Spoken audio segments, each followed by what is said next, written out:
Alors salut tout le monde, c'est Accor et dans cette vidéo ça va être la partie 6.5 de mon tutoriel sur comment créer un FPS dans Blender. Et donc dans cette partie on va s'occuper des déplacements de notre personnage et on va surtout fixer un petit problème que j'avais remarqué là tout de suite, donc je vais vous montrer. Donc là j'ai ajouté un petit cube, enfin un pavé que enfin c'était un cube à la base et je l'ai allongé. Enfin bref, c'était juste pour vous montrer un petit problème qu'il y avait qu'on va corriger tout de suite. Donc en fait c'est parce que les collisions avec notre joueur sont mal faites. Donc je vous allez voir tout de suite pourquoi. Le cube en fait passe à travers notre tête et il n'y a que la sphère qui est ici qui est en collision avec les objets. Si vous voyez, hein. Là ça passe à travers et ça reste bloqué là. Du coup bah, on pourra passer à travers les objets. Donc ça va pas. Donc on va corriger ça tout de suite. Donc vous faites quoi? Donc ça on peut le supprimer maintenant. Enfin non, on va le laisser pour que je vous montre après, une fois qu'on aura corrigé.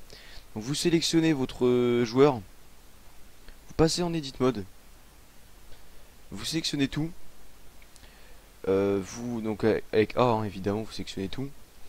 Ensuite vous passez en vue je sais plus comment ça s'appelle, en appuyant sur 5 du pavé numérique, ou vous pouvez le faire aussi là, en allant dans voilà perspective ou orthographique. Donc là on est passé en mode orthographique. Et là c'est la perspective, donc on va remettre orthographique. Hop. Donc en fait orthographique c'est qu'on a, on a un aperçu plat en 2D de toute la scène en fait. Du coup on se met au niveau de notre joueur. Et en fait on voit que l'origine il est là, je sais pas si vous le voyez bien. Il est ici là. Et en fait ce qu'il faut le faire c'est qu'il faut le mettre au centre de notre objet. Donc pour le mettre au centre de notre objet, désolé j'arrive pas à parler, vous allez le descendre en utilisant évidemment la touche contrôle du clavier pour descendre cran par cran. Pof, pof. Et là vous voyez que là il est au milieu maintenant. Je sais pas si vous voyez bien, mais là maintenant notre centre est au milieu. Du coup une fois que le centre est au milieu, on repasse en mode objet. Là vous voyez que ça nous a complètement... on repasse en mode perspective. Là vous voyez que ça a complètement modifié notre jeu, enfin ça l'a complètement déplacé. Donc on va le remettre au-dessus du sol, comme ça. Ensuite on va redescendre notre caméra. Avec toujours là, utilisez toujours la touche contrôle, hein, c'est un conseil pour faire des trucs précis. Parce que si vous faites pas ça, vous allez avoir la caméra qui va pas être bien placée. Et voilà, donc utilisez la touche contrôle pour faire ça bien. Maintenant, ça doit être mieux. Vous voyez que là, notre point est là, au milieu. Maintenant, une fois qu'on a fait ça, je sais pas si ça a marché, mais je sais pour... Voilà. Donc pourquoi ça rentre dans le sol maintenant? Vous voyez que là, notre joueur qu'on fait play, il rentre dans le sol. D'ailleurs, la barre aussi rentre dans le sol. Pourquoi? Parce que dans le mode character, là, on a une option qui s'appelle Collision Bound. Enfin même pour n'importe quel objet qu'on veut passer en dynamique ou en rigid body ou n'importe quoi d'autre. Par exemple pour celui-là j'ai dû mettre Bound Box. Pourquoi Box? Parce qu'en fait ça va gérer toutes les collisions au bord de l'objet. Et vu que c'est un cube, enfin un cube allongé, et ben ça va bien prendre chaque coin pour bien gérer les collisions. Donc nous vu que c'est pas un cube, si on met cube ça marchera mais ça sera moins bien. Et vous voyez que ça crée en fait une forme une forme de cube autour de notre objet. Nous c'est pas ce qu'on veut parce que justement si on a fait un joueur de cette forme là, c'est pas pour mettre justement un cube autour, enfin pour qu'il y ait des collisions comme si c'était un cube. Donc ce qu'on va faire c'est qu'on va le mettre en mode capsule, puisque là c'est une capsule notre objet. Et là du coup ça prend exactement la forme de notre truc, enfin de notre joueur. Et là si je fais play vous allez voir que normalement voilà, donc là il rentre plus dans le sol. Et vous voyez que les collisions sont mieux gérées, enfin sont carrément gérées parfaitement même. Vous voyez que ça s'arrête exactement sur notre tête quoi. Et vous voyez qu'on peut faire voir, on peut même tester voir si ça marche encore bien, encore mieux. On le décale de 1, on fait play et on va voir que là ça, voilà, ça le fait carrément tomber. Donc on voit que les collisions sur le bord où ça arrondit fonctionnent bien aussi puisque ça fait pencher l'objet quoi. Enfin bref. Maintenant qu'on a fait ça, on va pouvoir s'occuper enfin des directions de notre joueur, enfin des déplacements. Donc ça va être en deux parties. Enfin, je sais pas si je pourrais faire. Je pense que je vais faire tout dans la même vidéo. Il y aura tout d'abord les déplacements de base, donc avancer, reculer, gauche-droite, courir, sauter, etc. Ensuite, après ça, on verra les diagonales parce que si vous faites avancer et gauche par exemple en même temps, eh bien, votre personnage va pas aller en diagonale justement, il va choisir une des deux directions. Il va soit aller en avant, soit aller sur le côté. Il n'ira pas en diagonale. Du coup, on va faire aussi les diagonales. Donc, tout d'abord, on va ajouter on clique, on est sélectionné, on a sélectionné notre joueur là. Donc on fait Add Actuator. Je regarde bien si ça prend en vidéo, oui, parce que voilà. Donc on fait Add Actuator. On fait Motion. Et là on règle en Character Motion. Ensuite on va directement relier notre avancée. Et donc c'est ici que tout va se passer donc c'est là comme je vous avais montré de toute façon à la fin de la vidéo précédente, hein. Donc ce qu'on fait là c'est que on regarde dans quelle direction est notre personnage. Donc nous on voit que la tête elle est vers là. Donc la flèche verte, on regarde ici, on voit que la direction verte c'est l'axe Y. Donc nous on va dans l'axe Y. Vu que la flèche est en avant, on sait que c'est positif, et si ça aurait été vers l'arrière, ça aurait été négatif. Donc là, on va évidemment mettre une valeur positive pour avancer. Donc mettez une valeur en dessous de 1, parce que sinon ça va trop vite. Vous voyez là, vous allez voir que là, notre perso, il va un peu trop vite, hein. Donc on va mettre, moi j'avais trouvé une petite valeur 0.20, ça avait l'air d'être assez correct. Voilà, c'est déjà mieux pour un jeu. Donc après de toute façon ce sera modifiable par la suite, hein, vous inquiétez pas. Donc là on va mettre avancé aussi. Donc je vous conseille, comme je vous avais dit, de bien nommer chaque fonction que vous mettez, parce que sinon à un moment vous allez vous perdre parce qu'il y en aura trop. Donc on a fait notre avancée maintenant, faire pareil pour toutes les directions en fait, hein. N'oubliez pas de le régler bien en character motion et pas en simple motion. Pourquoi pas en simple motion? Parce que en fait avec ça vous allez passer à travers les murs. Les collisions sont très mal gérées avec ça, parce qu'en fait c'est un système de téléportation. Et les collisions sont très mal gérées, du coup vous allez passer à travers les murs et tout. Donc n'oubliez pas de mettre character en motion. Cerveau contrôle, je sais plus comment on s'en sert, donc voilà, on va utiliser ça. Là pour reculer, donc on prend reculer, pouf, on le rejoint là. Merde. Hop, ensuite on va mettre une valeur négative, donc on met moins 0.20. Enfin moi je mets 0.20, mais vous pouvez mettre 0.10 ou n'importe quoi. En toute façon la valeur c'est vous qui la choisissez. Tout est modifié par la suite. Donc là on va mettre reculer. Hop. Là on peut avancer, reculer maintenant. Voilà. Donc on referme, on ajoute un autre. Merde, non c'est pas bon. Hop. Pour les côtés, donc pour la gauche, pour aller sur la gauche, on prend notre gauche, hop. Là vous voyez que l'axe des X il est sur la droite, enfin il est positif à droite. Donc pour aller sur la gauche on va mettre une valeur négative dans les X. Donc on va mettre moins 0.20. Et n'oubliez pas voilà de mettre character motion, donc je me suis trompé, moins 0.20. Hop, et là vous voyez que voilà, on peut aller à gauche. Voilà, donc maintenant on va faire pareil pour à droite. Hop. Maintenant on rajoute pour la droite, voilà, donc motion, character motion. Vérifiez bien que vous avez mis character motion, hein, parce que sinon dans votre jeu, il y a un moment vous allez passer à travers le mur, vous n'allez pas comprendre. Et ça sera juste à cause d'un petit réglage comme ça. Donc voilà. Par contre là, si vous mettez character motion, tant que vous mettez une valeur assez faible, vous avez aucune chance de passer à travers les murs, hein. Par contre c'est vrai que si vous mettez 1000 ou quoi là, vous passez dans les murs. Enfin bref. Droite.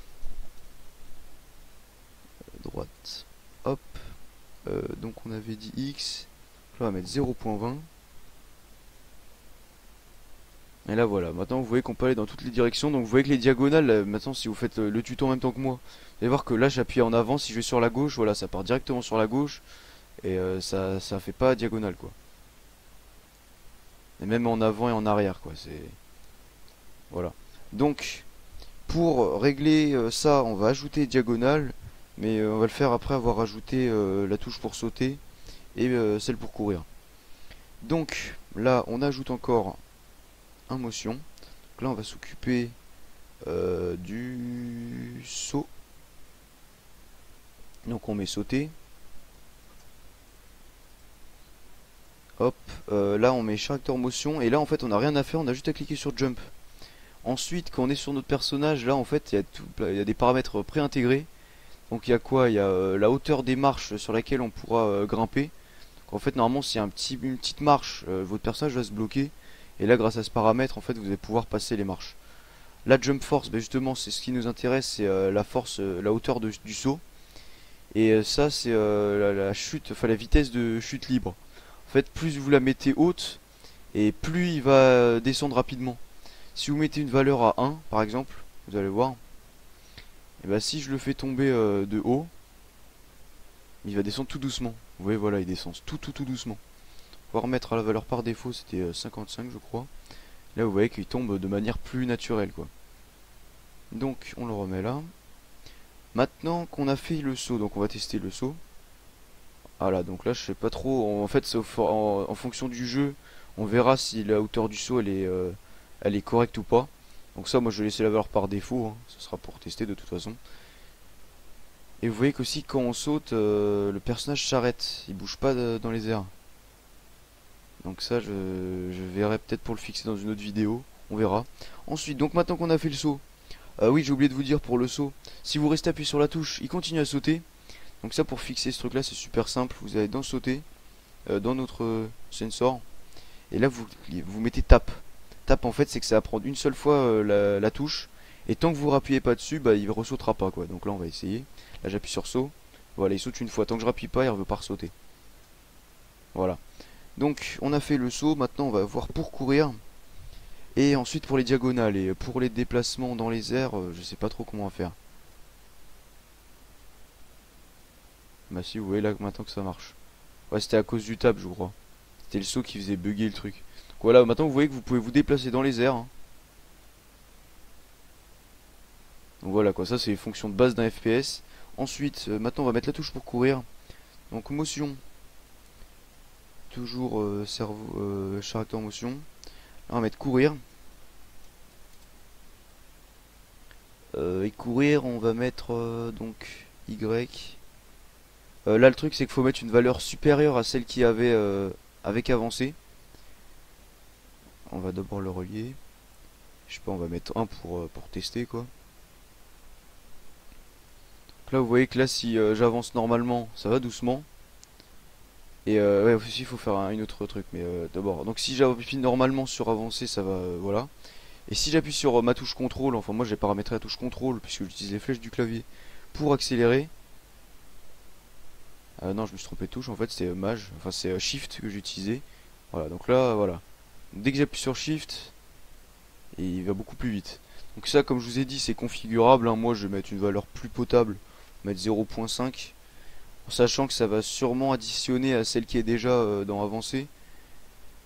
Donc voilà. Et ensuite faut régler un truc, c'est que ça accélère que quand j'appuie sur la flèche avant et shift. Parce que si ça accélère quand j'appuie juste sur shift, ça va pas du tout.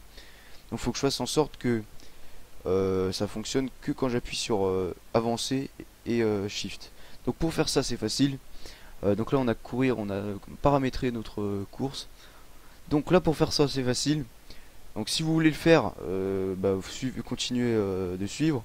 Sinon si vous voulez appuyer sur maj, enfin sur la touche que vous avez paramétrée pour courir, et que ça court directement sans appuyer sur avancer, c'est bah, vous laissez comme ça. Donc pour faire que ça avance plus vite quand on appuie sur avant, c'est facile, vous allez sur avancer, là, vous prenez le petit bordel là, et vous pouvez courir ici, donc vous le reliez là. Du coup tant que cette action elle sera que quand il y aura courir et avancer. Donc quand on appuiera sur la touche pour courir et celle d'avancer en même temps. Si on appuie qu'une des deux ou quoi, bah ça fera pas cette action là. Donc là maintenant vous pouvez voir, si j'appuie que sur shift ça marche pas. Par contre si j'appuie sur avancer ça avance doucement, et si j'appuie sur avancer et shift, voilà là il accélère. On voit quand j'appuie. Voilà. Donc maintenant on va s'occuper des diagonales. Vous voyez que c'est toujours pourri les diagonales là. Voilà, donc on va s'occuper des diagonales. Donc là pour l'instant ça va, on s'en sort encore dans les petites fonctions comme ça, mais après il y en aura vraiment beaucoup. Donc là pour les diagonales, ce qu'il faut faire c'est que on va devoir ajouter des comme ça et des 4 comme ça. Donc on va tout de suite ajouter 4 end. 4. On les minimise. Je vous conseille aussi de les renommer. Moi sûrement que dans la prochaine vidéo je vais les renommer parce que là c'est un peu confus. Là vous voyez que là on ne sait pas lesquels vont à quoi. Donc voilà, on pourra je vous laisserai le renommer vous-même. Donc là ce qu'on va faire c'est que pour les diagonales, du coup, on va régler, donc par exemple la diagonale pour aller en avant et sur la gauche, donc la diagonale avant-gauche, je vous conseille de la renommer, on va la renommer tout de suite. On va mettre diag HG pour dire haut gauche, pour aller en avant et sur la gauche. Pour la droite, ça sera HD, haut droite. Et pour celle en arrière, ça sera BG pour bas gauche et BD pour bas droite. Voilà, c'est comme ça que je fais, comme ça c'est un peu plus, c'est plus simple. Par contre, on voit rien, donc c'est un peu pourri là. Ouais, bof bof. Bon bah, on va faire comme ça quand même. Donc là, pour la diagonale, comme je vous ai dit, euh, au gauche, donc on met la touche avancée, on la prend, on la met dessus. Et la touche gauche, on la met dessus. Pour au droite, on va faire aussi diag HD pour au droite. Là on a au gauche, au droite. Donc on remet avancé. Et par contre là cette fois on met pas gauche, on met droite, évidemment. Hop. Là voilà, ceux-là ils sont faits. Ensuite là on aura juste à rejoindre les diagonales quoi. Donc il faudra rajouter 4 comme ça. Ensuite là on va faire diag. Après là vous pouvez mettre le nom que vous voulez, hein, c'est juste pour vous repérer, limite vous pouvez mettre HG ou direct sans mettre diag, comme ça vous saurez lequel est. Donc diag là ça sera BG, bas gauche. Ce qu'on fait c'est qu'on met reculé et la gauche. Donc vous voyez là ça commence un peu à partir en steak là, vous voyez qu'il y a vraiment, il commence à en avoir quelques-uns. Ça devient confus donc je vous conseillerais de, quand vous êtes dans les menus comme ça, de agrandir la fenêtre pour avoir plus de vue. Vous pouvez même zoomer avec la molette de la souris. Donc là on a mis les deux. On va faire pareil pour celle-là. Diag BD. Hop. Et là on met donc reculé et droite. Maintenant qu'on a fait ça normalement pour de ce côté-là c'est bon. Maintenant on va s'occuper des actuators. Donc on va rajouter 4 motions. 2, 3, 4. Donc on va le renommer aussi, donc évidemment diag HG en character motion. Et on va surtout commencer, enfin on va le rejoindre direct. On va le remonter. On va le mettre justement entre je sais pas où on va le mettre en fait. Non, on va le laisser là en attendant, on verra plus tard. Après vous pouvez aussi bien les réorganiser en utilisant ces petits trucs là. Vous pouvez le monter ou le descendre. Ouais, si vous voulez que c'est un peu le bordel là-dedans, vous pouvez les remonter, les redescendre, histoire que ça soit plus.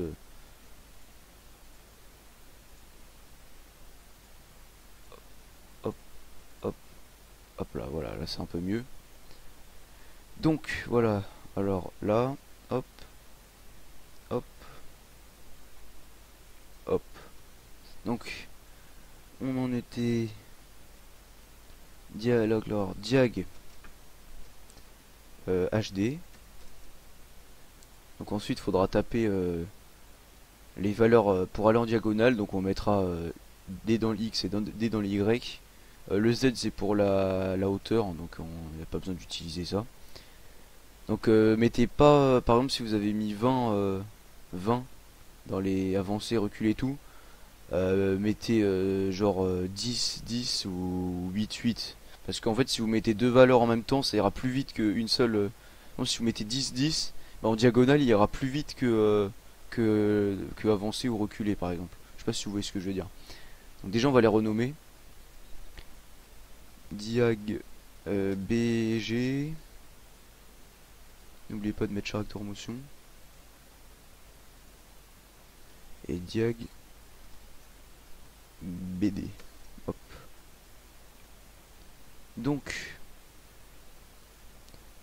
alors là on va mettre, je sais pas, on va mettre, là c'était quoi, HG.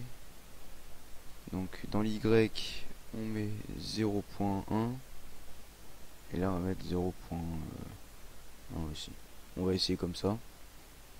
Ouais, donc je me suis trompé de sens. C'était moins 0.1. Donc là, si je vais en avant, bah, je vais juste régler un peu la caméra. Si je vais en avant, il va en avant. Si je vais à gauche, il va à gauche. Et si je vais en avant et à gauche, voilà, il se déplace en avant, à gauche et en diagonale. Puis je vais mettre vue du dessus. On va rien voir, je pense, si on voit. Donc là, je vais en avant. Là, je vais à gauche. Et là, je vais en diagonale. Voilà. Donc, bon, on va dire que 10, ça va, hein, ça passe comme valeur. Ça va pas trop vite. Ouais, si c'est bien. On va laisser 10. Donc, maintenant, on a fini pour celle-là. On va faire pareil pour celle-là. Donc, 0.1. 0.1. Là, on va essayer. Voilà.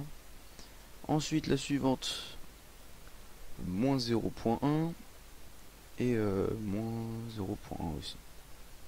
Hop. Voilà. Et la dernière. Moins 0.1. 0.1. Voilà, donc là on peut faire toutes les directions, vous voyez bien, là je tourne avec les trucs, ça va vraiment dans toutes les directions. Voilà, vous voyez bien. Donc bah je crois que ce tutoriel est fini. Vraiment là peut-être que c'était un peu confus pour vous. Si vous avez des questions, n'hésitez pas dans les commentaires et tout. Vu que je l'ai fait moi-même, bah, je pourrais vous expliquer le problème ou quoi. Voilà, donc si vous avez un problème, n'hésitez pas de me le faire parvenir par commentaire. Bah, je crois que c'est la fin de cet épisode là. On a fait, bah, on a géré les directions. Donc par contre, vue FPS, ça va être un peu dégueulasse puisqu'on n'a aucun objet sur la map, donc on voit rien. Donc là, en plus, on voit à peine que je saute quoi. Mais bon, voilà, vous voyez le joueur quoi. Hop, on saute, on avance, tout ça. Enfin bref. Donc c'était accord pour faire cette partie 6.5. J'espère que ça va pas trop durer trop longtemps. Pensez à mettre un j'aime si vous avez aimé. Pensez à mettre un commentaire, donc comme je vous ai dit, si vous avez des questions ou un truc à dire. Et pensez à vous abonner pour suivre toute notre série et tout. Donc voilà, c'était accord, je vous dis, portez-vous bien, à la prochaine.